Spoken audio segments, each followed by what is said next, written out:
Diga para o teu irmão assim: todo o processo da ressurreição de Lázaro começou com uma oração.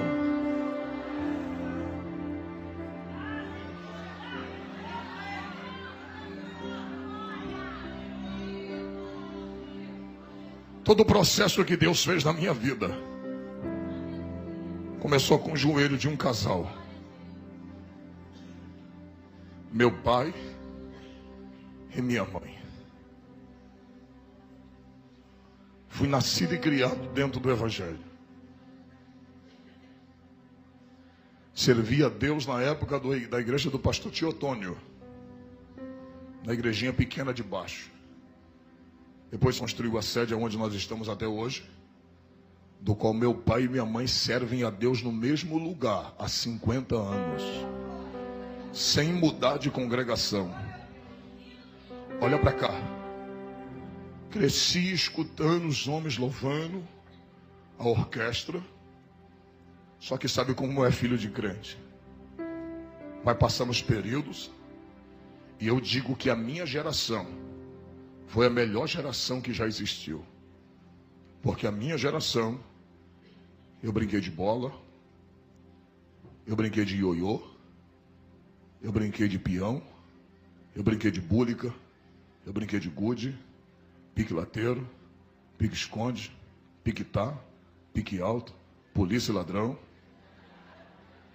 Foi a melhor geração. A gente brincava. Carniça, quem lembra? A nossa geração foi a melhor que já existiu. Ali a gente viveu de verdade. Hoje tudo isso foi substituído pela tecnologia. As pessoas já não brincam, já não se comunicam mais, mas eu vivi aquele momento, nós vivemos esse momento. E só que a gente vai crescendo, vai saindo da adolescência. E com 15 anos eu já comecei a querer sair. Eu tinha regra para chegar em casa. Eu tinha que sair 7h30 da noite e 10h30 da noite eu tinha que estar em casa. Se eu passasse dessa hora, o chicote comia. Apanhava de verdade. E eu me lembro que quando eu completei 16 anos, eu comecei, por curiosidade, a colocar o primeiro 15 anos, eu coloquei o primeiro copo de cerveja na boca. E aquela foi a minha perdição. Porque naquela época, quando você bebia uma cerveja, você se sentia mais adulto. E o que eu fazia? Não tinha dinheiro para comprar o cigarro. Eu pegava as guimbas de cigarro com os amigos e começava a fumar. E chegava em casa, antes de chegar em casa, usava house. Ou então pegava a parte de dente na rua mesmo, com a escova que já botava no bolso, e escovava o dente e chegava em casa. Como se nada tivesse acontecido. Um dia, eu estava já com 16 anos, e nós estávamos saindo naquele dia, eu perdi a cabeça e bebi demais. E quando eu estava bem tonto, bem ébrio, um rapaz chegou para mim que se dizia meu amigo e disse: só tem um jeito de tu ficar bom. Eu falei: como? Ele disse: experimente isso aqui. Ele tirou um saco de cocaína do bolso. Eu falei: como se faz isso? Ele preparou aquela trilha para mim e eu cheirei aquilo. Quando eu cheirei, o efeito do álcool foi embora na hora, cortou. E olha como é que o diabo me pegou. Eu disse: então vou precisar pelo menos de um saquinho desse toda vez que eu beber. E toda vez que eu ficar bêbado, eu cheiro isso aqui e fico bom. E eu comecei dessa forma a me aprofundar no vício da cocaína. Foi assim que o diabo foi me pegando. Dali, eu comecei a trabalhar e comecei a ganhar bem. Eu ganhava dinheiro toda semana. E R$100 há 20 anos atrás era dinheiro. E pelo menos do salário que eu tinha, R$100 eu pegava.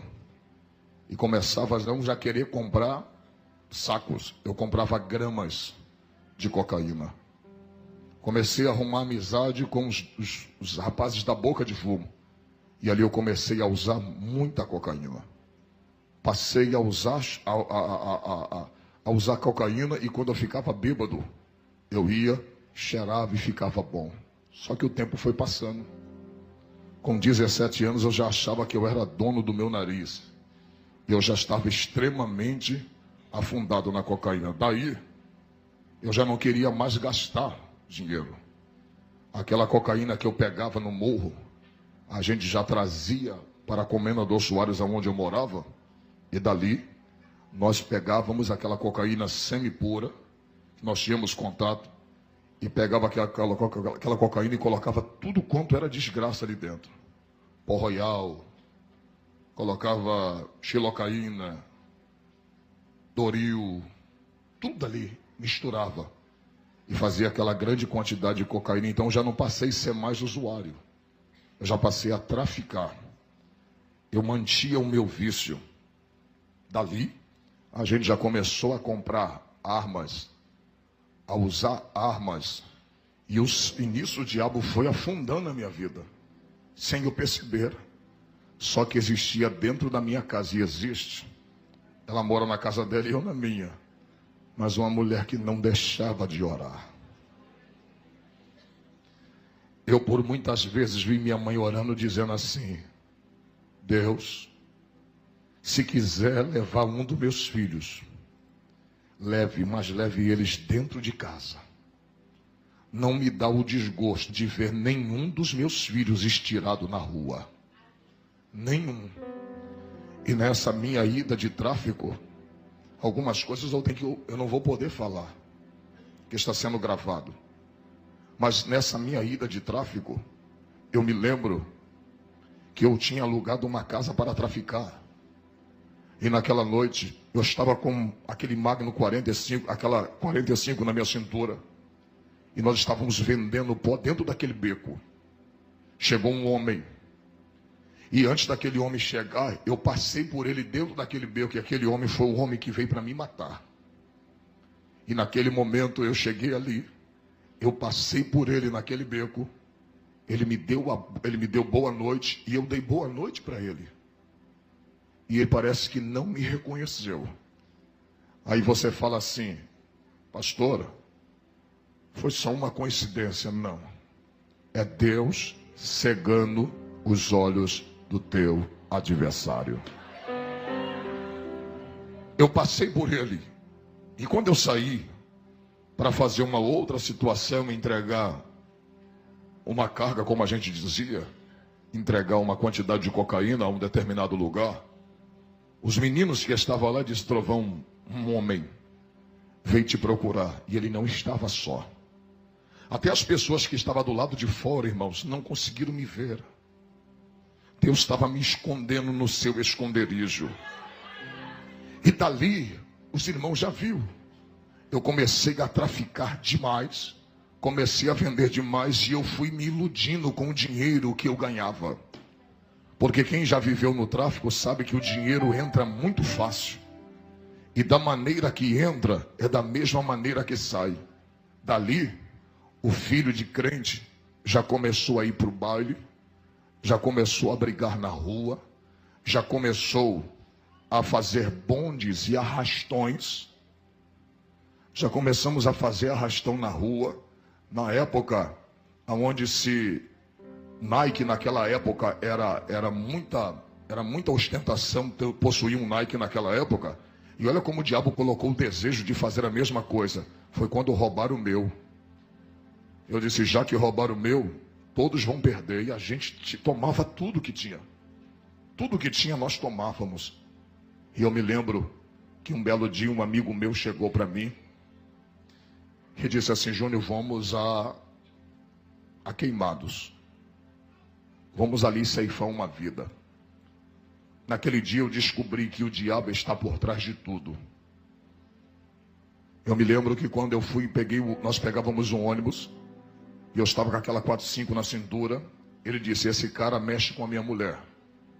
E eu já mandei ele parar de mexer. E como ele não parou de mexer, hoje nós vamos ceifar a vida dele. E a gente usou muita cocaína. Interessante, né? De cara limpa ninguém consegue fazer nada. E eu me lembro que quando nós chegamos ali, entramos dentro daquele centro de macumba.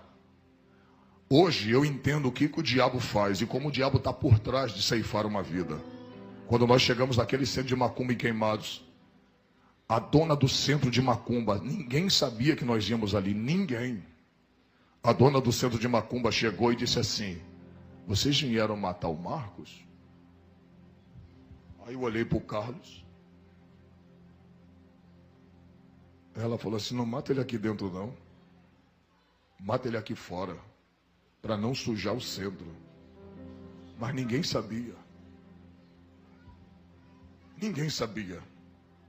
E naquela tarde, aquele homem estava limpando, ele estava limpando os atabacos, ele estava limpando aquele, eu não esqueci o nome daquilo, aquele que se bate, eu nunca fui na macumba em si, e ele estava limpando com pano, e o Carlos chegou para ele e disse: hoje a gente vai acertar as contas, vem para cá. Ele: eu não vou. Aí eu puxei, levantei a camisa, falei: vai lá para trás.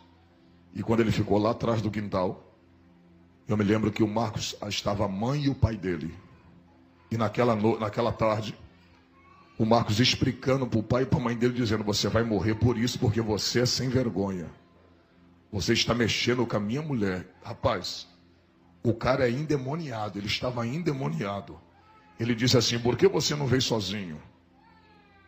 Que aí nós resolvemos tete a tete, por que você trouxe ele? O cara está diante da morte, mas ele está possuído por Satanás. Irmãos, naquela hora, por incrível que pareça, quando nós puxamos aquela arma para atirar naquele menino, um senhor, que era o pai dele, de 76 anos no máximo, aquele senhor me agarrou de uma forma que eu não soube entender de onde veio tanta força na vida daquele pai. Ele disse: você não vai ceifar o meu filho, você não vai matar a vida do meu filho. E ele segurou a mim e a mãe dele segurou o Carlos. E aquele moço correu por dentro daquele centro espírita. Isso foi apenas 4 a 5 segundos. Quando nós procuramos aquele moço dentro do centro espírita, a gente não achou mais ele. Sabe o que Deus estava tentando falar para mim? Eu não quero que tu derrame sangue de ninguém. Eu não quero que tu ceife a vida de ninguém. Eu não quero que tu derrame sangue de ninguém. Existem coisas que Deus não permitiu fazer contigo, e existem coisas que Deus também não vai permitir você fazer com os outros. Irmãos, naquele dia Deus foi começando a despertar, e eu comecei a ganhar fama. Eu já estava indo para Nova Holanda, já estava no meio dos grandes do tráfico de droga, vivendo entre eles, tendo moral com aqueles homens. Vivia no Morro do Andaraí, ali na Saviana, aonde eu ia e buscava as drogas e trazia para a Baixada Fluminense. Eu me lembro que um dia eu estava com tanta droga dentro do bolso, que quando eu estava descendo o Morro do Andaraí, a polícia me pegou. E quando a polícia me pegou, eu falei assim: moço, eu sou viciado. E eu conversei com ele, porque eu entendia que para ser malandro eu não precisava falar gíria. Eu nunca falei uma gíria, eu nunca disse qual é, eu nunca disse compadre, eu nunca disse qual é, irmão. Eu nunca usei isso, porque eu entendia que para ser malandro não precisava falar gíria. Aquele polícia me pegou e disse: rapaz, o que é que você está fazendo nessa vida? Essa vida não é para você. Sai dessa vida. Talvez o lá de cima está te dando uma oportunidade. Larga essa vida. Eu vou prender a tua droga. E sabe o que ele disse para mim? Se eu te levar para a cadeia, tu assina o 12 e tu vai puxar um bom tempo de cadeia, mas alguma coisa está me dizendo para mim ficar com a tua droga e deixar você embora. Era a oração da minha mãe dizendo: cuida meu filho, guarda do meu filho, livra a vida do meu filho, proteja a vida do meu filho.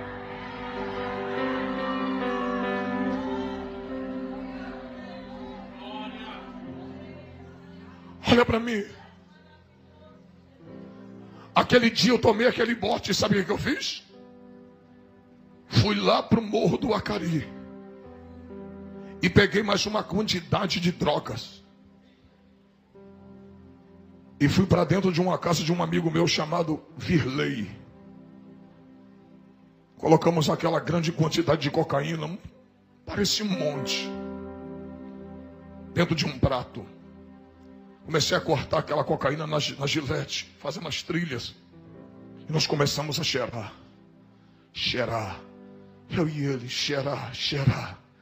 Até o ponto que naquela noite meu nariz começou a sangrar. E quando eu percebi que eu ia ter uma overdose de cocaína, eu nunca esqueci quem eu fui. Quando você se afasta, todo afastado um dia já experimentou Deus. E no